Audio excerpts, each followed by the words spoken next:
A orillas del río Arlanza, a 24 kilómetros de Lerma y a unos 40 de Burgos, la capital de la provincia, hay un pueblo de apenas 1.500 habitantes, incrustado en el valle del río y rodeado de manzanos, de cerezos, de trigo y de tierras en barbecho.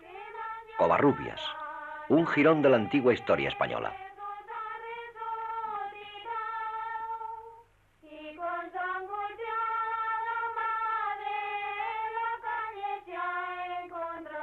Las aguas de la Arlanza son claras, puras, nuevas, casi recién nacidas. Son aguas que gusta la trucha. Y si la trucha gusta de ellas, más gustan los pescadores que aprestan sus cañas en días de concurso y toman posiciones en las orillas y atisban en los remansos en busca de la mayor cantidad de peces y de los mejores ejemplares. Aquí vienen pescadores de toda la provincia porque es este un lugar en el que la paciencia da, a menudo, sus mejores frutos.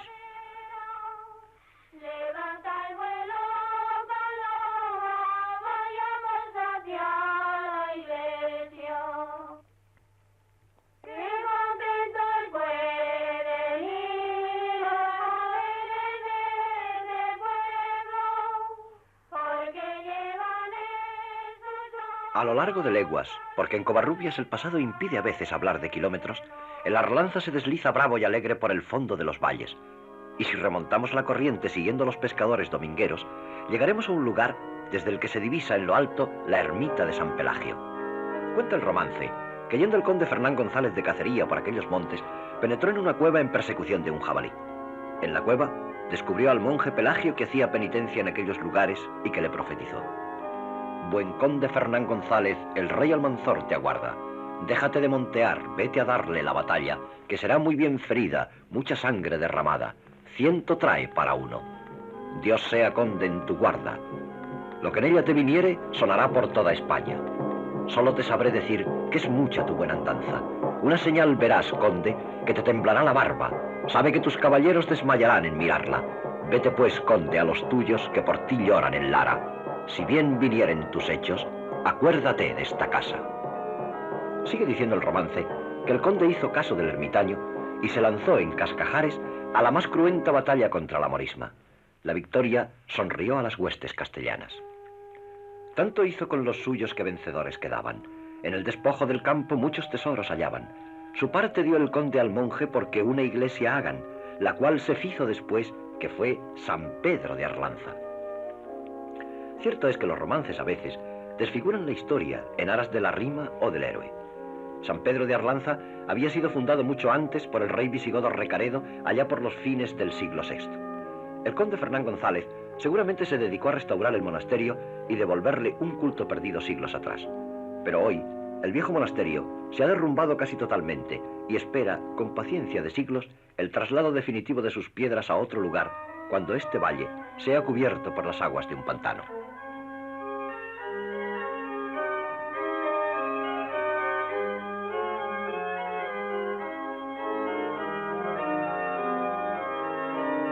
De la época del primer conde independiente de Castilla data el comienzo del florecer de Covarrubias. Parece ser que Fernán González pasó allí largas temporadas en el palacio de su madre, la condesa de Lara, que aún se conserva en nuestros días en la ciudad, aunque de su primitivo aspecto apenas quede un antiguo portalón del siglo XI.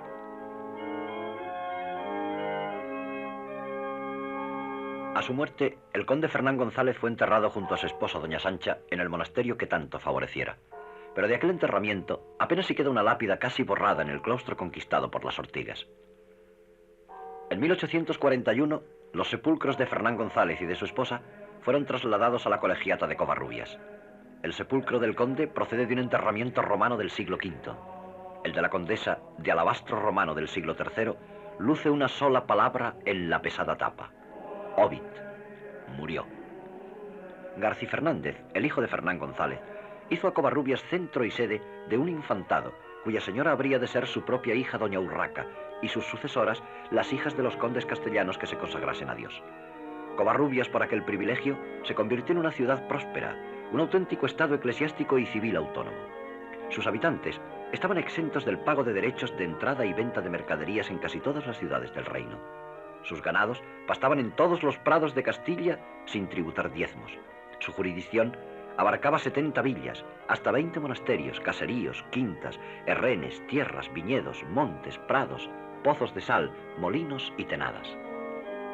De aquella grandeza pretérita queda una torre, la de doña Urraca, cuadrada y recia, posiblemente parte de la antigua muralla.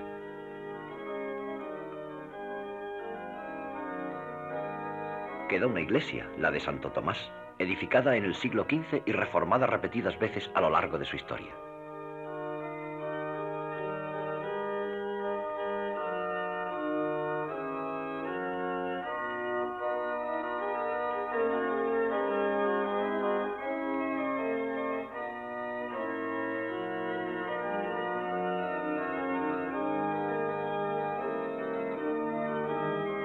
Queda un soberbio archivo del infantado fundado por Felipe II, cuyo precioso material ha pasado a engrosar los legajos del archivo de Simancas.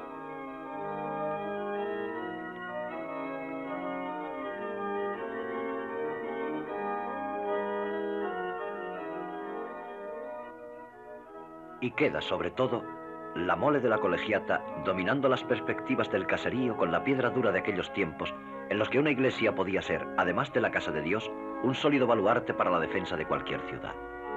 Su actual estructura fue encargo del abad don Diego Fernández, doctor en leyes, familiar de su santidad y capellán del rey Enrique IV. El jefe de canteras habría de ser Fernando Díaz.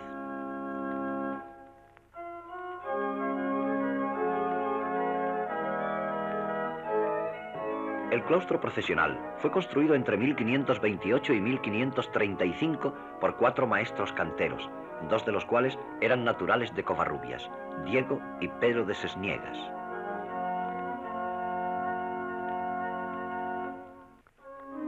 En el interior de la colegiata hay mucho y bueno que admirar. En primer lugar, el coro, presidido por uno de los órganos más antiguos de España, reparado por última vez en 1700 por Diego de Orio, natural de Ezcaray.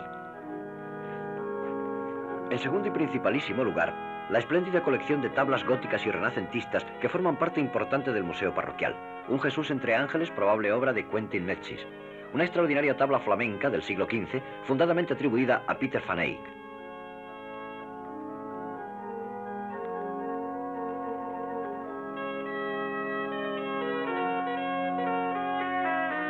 Otra tabla, esta de Pedro Berruguete, representando una curación milagrosa de los santos médicos Cosme y Damián, patronos de la abadía.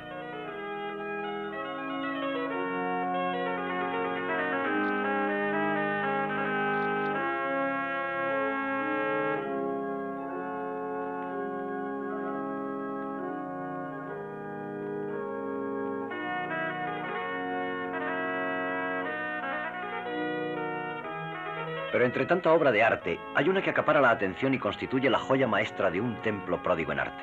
Casi escondido en una capilla lateral del crucero, detrás de las verjas de hierro forjado, celosamente oculto por unas tablas grises que nunca permitirán sospechar la maravilla que se alberga en su interior, está el retablo de los Reyes Magos, que en palabras del marqués de Lozoya, es una de las más nobles composiciones de la escultura de todos los tiempos. Su más probable autor es Gil de Siloé, y aunque no hay al parecer pruebas documentales de su paternidad, el estilo austero, a la vez que alegre y diáfano del gran artista, preside la composición de las masas y la distribución de los colores de la policromía sobre la noble madera de roble castellano.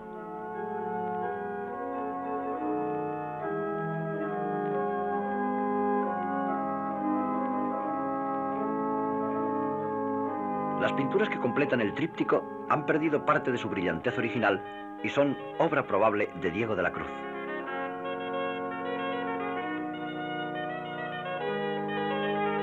Covarrubias vive hoy con la presencia de ese soberbio testimonio de tiempos pretéritos que es la colegiata.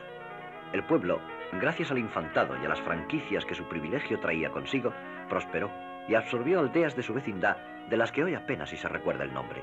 Las murallas, adosadas a la colegiata, fueron mandadas destruir en tiempos de Felipe II para airear la ciudad y alejar de ella la peste que había reducido su población de cerca de 2000 habitantes a apenas 160.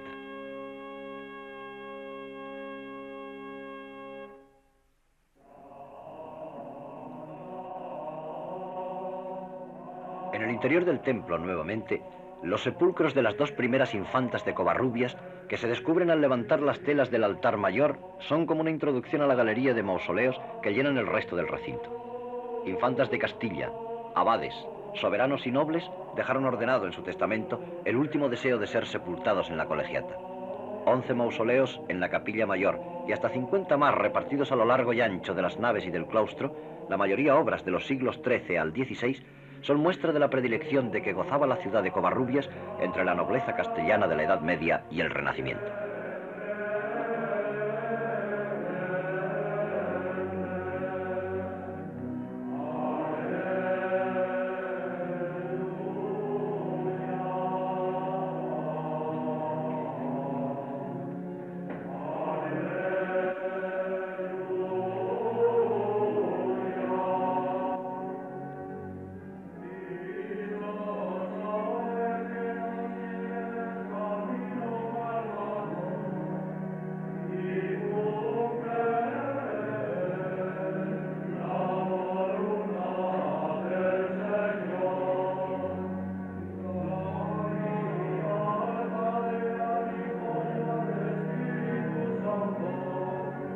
De entre esos sepulcros, tal vez el más evocador sea el de la infanta noruega Cristina, hija del rey Håkon Håkonsson, casada con el infante don Felipe, abad exento de la colegiata, muerta en 1262 y enterrada aquí, tan lejos de su tierra.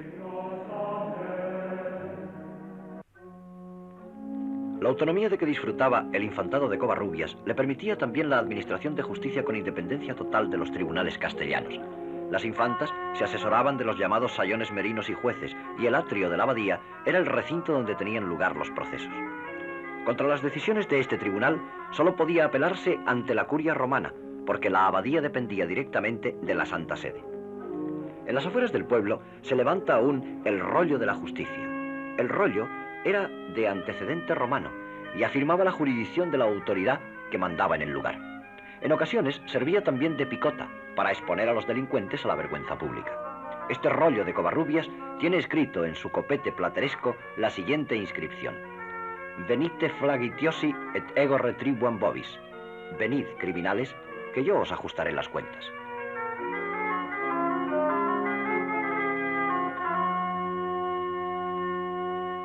Hoy Covarrubias ha perdido su antiguo esplendor. Es un pueblo pequeño, de calles empedradas, habitado por campesinos y artesanos. Muchos jóvenes emigran a ciudades con más posibilidades de progreso. Covarrubias, entonces, esconde la cabeza en su caparazón de recuerdos históricos y deja que pese sobre los aleros de sus tejados el polvo de los siglos, cubriendo las chimeneas anchas y los muros de barro y madera.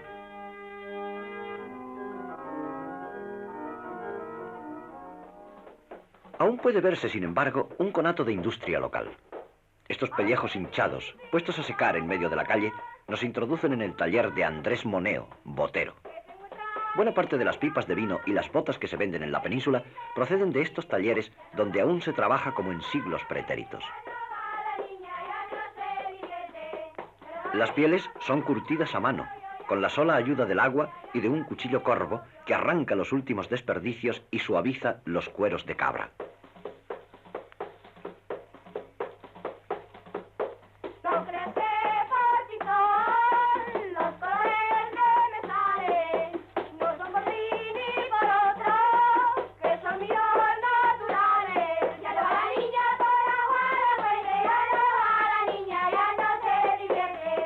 Luego de secos por el lado del pelo, los pellejos son metidos en el interior del taller. Allí son vueltos e hinchados de nuevo.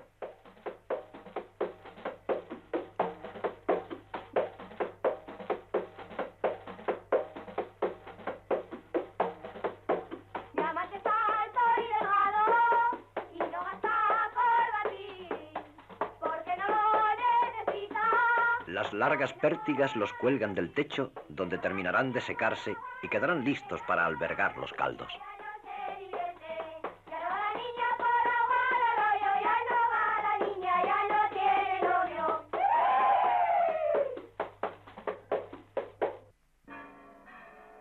Así es Covarrubias, un pueblo sumergido en su historia, paladín de tiempos pretéritos que guarda en las entrañas de la Arlanza páginas perdidas del pasado, siempre el mismo, distinto sin embargo desde cada instante del tiempo en que se le observa.